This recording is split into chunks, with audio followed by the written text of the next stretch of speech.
and I just immediately fell in love with it. It was just Really? so diverse. Yeah. You know, it's like everything I could ever imagine and more that I wanted to learn. And you pretty much kept up with it from that point. Yeah, right? so that was about 8.5 years ago when I started. Okay, 8 years. Yeah. That's a long time. yeah, I'm still learning a lot. Yeah. Each time. And what I've, learned, just through the Kung Fu and everything, I learned more about, like the Buddhist and the Daoist philosophies, and what really kept me attracted to Kung Fu was one, because there's such a wide variety of material, a lot of schools don't have that. So I don't really know too much about it, but because I guess when I look at it and I think of martial arts, I'm like, there's so many options, Right. What drew you to that in particular? So what drew me the most was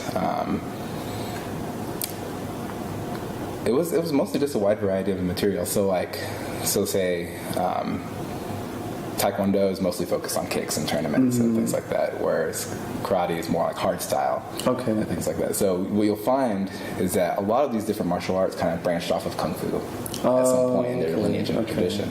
I didn't know that. Yeah.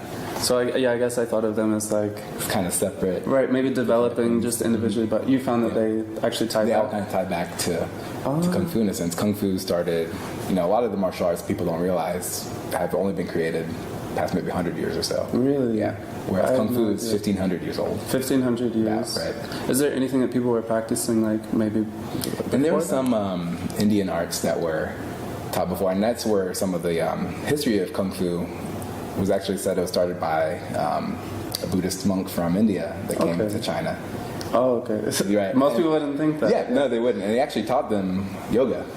And that's what they said started Kung Fu. He taught them, because the monks would fall asleep during meditation and everything like that. So, because they weren't really physical at the time. So he taught them these 49 yoga postures, but he had dynamic tension to them to help them build up their energy. And from there, that's what they said they got. What does that mean, dynamic tension? Dynamic tension is basically muscle against muscle interaction. So you're tightening your muscles against yourself. Against yourself. Oh, okay. Okay, and I'm sure that ties very easily into like Qi and... Exactly. Okay. So it's the form of Qigong. They started kind of developing that Qigong training. Okay. And then from there, the monks developed the 5 animal styles of Kung Fu, which involve the tiger, leopard, the crane, the dragon, and the snake. Okay, so what are those like? What would that mean for me getting into Kung Fu? Like, if I wanted to, where would I start with choosing one? What distinguishes? So, the way we set up the curriculum, in each level you'll learn a set of material. So, for your lower belt, from white, yellow, blue, and green, just 4 pieces in each level. Okay. You'll learn 5 sparring techniques, 5 what are called chin-on techniques, where somebody were to grab you, push you, choke you, or anything, how to break out of those techniques. You'll learn a weapon. So like a staff or nunchucks. Okay. And then you'll learn an empty hand form, which in your white belt level is a southern fist form, which is known for its open hand techniques. Oh, okay. With the yellow belt, you'll learn a tiger form. This is so complex. Yeah, and there's so much to Kung Fu. And that's what a lot of people don't realize. There's a lot to it. And the other thing about martial arts, a lot of people associate with like being violent and it's kind of lost, especially I think nowadays. It's kind of been lost in more of the self-defense aspect rather than the health and the spiritual aspect of it. That's interesting, because I think in the West, I see people focusing on aggression. You know, it's always like the active. But like, how have you seen people interacting with that in Kung Fu? In Kung Fu, so and the way we even set up the program with all our different schools is one, we don't even do tournaments, because that's all about ego. Okay, right? No tournaments. No tournaments at all. Okay. Right, so it's more... I've seen people doing a lot of tournaments. Yeah. But that's not part of it. That's not part of what we do, because it's more about health and longevity. And that's why Kung Fu was created to begin with, was the health and longevity aspect. Yeah. And the self-defense kind of came as part of that. Right. So where it's... And I've seen more people that are more interested in their health coming to the school rather than only learning self-defense. Really? More interested about the health aspects. Okay. So you talked a bit about like Buddhist philosophy and Daoist philosophy, and I come from an Asian studies background, and like find in my own spirituality a lot of like Yin Yang kind of questions and working with those types of energies and like the trigram, so many different things, so many you know. different things, right. So what are some of those things that stand out for you, and how do you, what have you found in that? Yeah, I think the biggest thing I found was and it's kind of funny saying that the nonviolent aspect. Yeah, because we're learning the martial arts. Right. Yeah. And it took me some time to kind of put the two together, but the way we teach the material is so that you can eventually become nonviolent. So like at first we'll teach you more techniques that are a little bit more aggressive, more offensive, right? More offensive. But like when you get more into the Tai Chi, you get more into like the Pakwa, which are internal styles of martial arts. It's more about yielding, using your opponent's force against them, even to the point where you can just move out of the way. They don't even know what happened. Right? You don't even have to use any violence or anything. Like, you don't have to be especially strong. You don't have to be especially strong. You're just using basically physics to evade, move, cause the least amount of harm that you can. Okay. So do you see that, like, how do you see that tying to like philosophy and spirituality for you? How is it extended some? So a lot of it comes into like the meditative aspects of the martial art. I think again that's one of those things that's been kind of lost in a lot of it. We do a lot of like meditation, qigong training, energy work. Okay.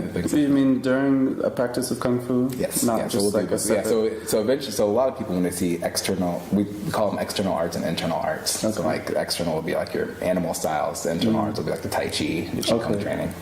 But eventually, when you get more and more into the kung fu, right, those two lines kind of get blurred. So you're kind of, in a sense, doing the physical and the internal at the same time. Okay. So what are some, just following up on that, because I find it super interesting, what are some, do you work with Yin Yang? Is that in your personal practice? Like, so how do you understand those things? So it comes from, and if you kind of look at the way we teach internal arts, the Yin Yang kind of represents the Tai Chi. So that's kind of the two polarities, right? Okay. Right? The two positive, negative, however you want to look at the Yin and Yang. And then the next step was the Pakwa, the 8 changes. Okay. Right, with the I Ching, right? Yeah. And then that goes into the next style, which is Shingi, which is the 5 elements. Okay. So they kind of... What are the 5 elements? I'm not... So it's... I work a lot with 4, but... Yeah, so the 5 are metal, wood, fire, water, and earth. Okay. And they kind of link together, and I can show you some diagrams. And it's like to keep it, but there's but they kind of have opposing forces as well. So say you have like very fire energy, you can balance it with water, and so that seems almost like an extension of the Yin Yang. Right? Okay. So Yin Yang, almost in a sense, you could think of it was kind of the creation of the universe, right, with the polarity. Okay. The Pakwa is about the changes, right, over time, and then the Shingi, or the 5 elements, is more about just the balancing of your energy. It's so interesting. Right. So is there? I just want to talk about like the spirituality aspects some more. Are there? So you're relating the Yin Yang to Tai Chi. Is there anything? The Bagua is about the trigrams, right? That's correct. Is there? I don't know, maybe like one form or a practice where you're moving through these changes or elements? So each style has multiple forms. So they'll all have their basic form. So the Tai Chi has the 24 combined form. Pakwa has the classical Pakwa form. And then Shingi has what's called the 5 roads. And they each have like kind of that basic form or understanding just to kind of give you the basics, and then you get more advanced techniques. So like Tai Chi has the 37 Yang posture form. There's also the Chen style of Tai Chi, so it actually comes from 2 different families in a sense. The 2 main branches were Yang and Chen, and then some other branches kind of came off of those too. So Chen is much more explosive and dynamic. It's not what a lot of people see in Tai Chi.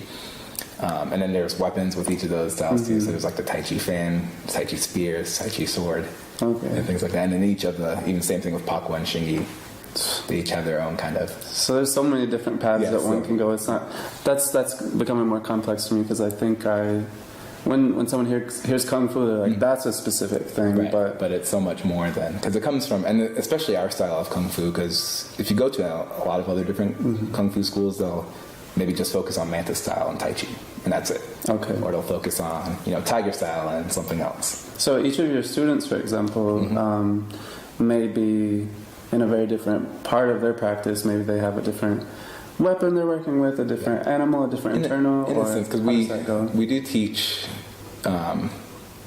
So we'll teach it where you do learn a specific form in each level, and each material, so everyone will be learning kind of the same thing.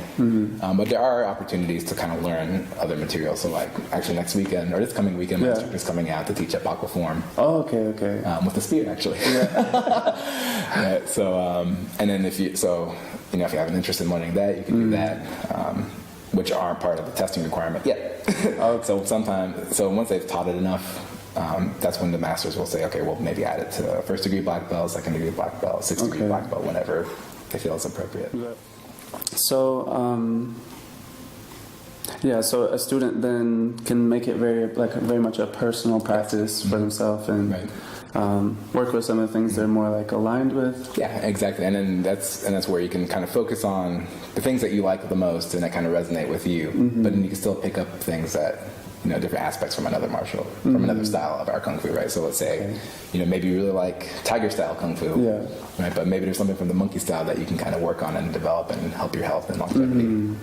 Do you see that anyone, like something that people are more attracted to or respond more to in Kung Fu? Not particularly. Everyone kind of has just their own thing that they enjoy.